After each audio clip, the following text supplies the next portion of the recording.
Hi everyone. So we're back and now we have our two pinch pots. They're blended and they're ready to be attached back together to create a hollow form. I'm going to make sure that as much as I can, I make the inside look nice. We are going to be able to see a little bit of the inside once they become vases. So what I need to do is use slip and score, slip, and attach. So two ways you can score. You could use the serrated edge of one of these green tools to mess it up, or you could use these metal small scratch tools. They look like little miniature rakes, and this makes a quick job of scoring. So I'm going to score the rim of one and the other. I can't stress enough, and express too, how important this is. Oftentimes when I see issues in clay coming apart in the drying process, it's because of scoring not being done. So I've scored both rims, and I'm going to bring in my slip here that I've made for my previous video, and I'm going to add the slip. Most of the times I do only add the slip to one side, but if you see that it's really absorbing fast, this is staying pretty well. It's quite humid where I am. So I'm going to now, as best I can, slowly bring these two pinch pots together to create a hollow form. So even though they had a bit of an uneven start, they're coming together and the rims are matching really well. For this project, it is important that you do not overpinch the rims, because when you get to this part of the project, it would be very challenging to put two thin rims together. So the rim shouldn't be any fatter, any thicker than the sides or the base, but about 1/4 inch. So with my hands right now, I'm just bringing them together quickly. I'm putting a little pressure on them, making sure not to crush it too much or not to put too much pressure to harm the form, the egg form that I'm starting to see. All right, so clearly I have a seam.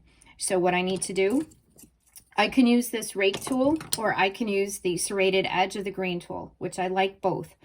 And I'm going to drag right at the rim, one down, one up, and make the X motion. I'm going to go around and I'm going to do this. And you can see I might be making a little indentation.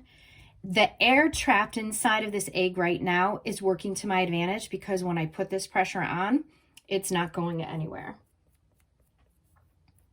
So I'm doing a crisscross blending. Let me go around and do this all. And if I see that I'm making this crisscross blending and I can still see the seam, no worries. I'm just going to take a scrap piece of clay, same clay body, obviously, dip it into a little bit of the slip, and then on the table in front of me, roll out a super skinny coil, very skinny. If you put too much of a coil on, if you make it too thick, you'll know it's going to be like you added a belt onto something that doesn't need a belt. So I'm going to just put that little skinny coil right where I'm adding, right where I'm blending the seam rather, and I'm going to blend in the coil. So I'm going to go ahead and do this around my piece so I don't have to worry about any indentation. The end result is going to be that you have an egg in your hand that's evenly smooth. So every time you mess it up using the serrated edge of one of your tools, you're going to go ahead and take the rib tool, the metal rib tool, and blend it out.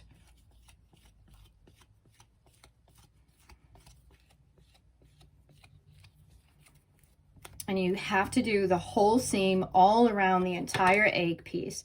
Just keep going. Have a little scrap by your side. Most of us do from our blending and from adding, and then we're going to paddle.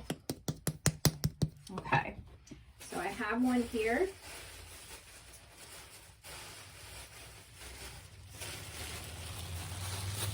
I want to make sure these do not dry out.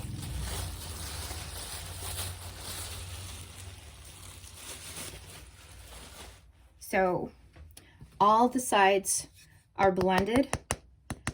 The last thing I'm going to do is paddle the egg. Because there's air trapped inside, I can paddle it and the air protects the project from being crushed. I'm going to make sure that where this egg sits on the table has a flat base, so that just like your pinch pots, it has to stay balanced. So if I see if it wobbles a little bit, I can just fix that. Try to get yourself a really good side view so that you can see that the egg sits on the table without wanting to fall over. It could be very frustrating if your egg keeps falling over because your vase won't be functional. So for now, that's it. I've got 2 pinch pots together, and now this egg is ready to be opened.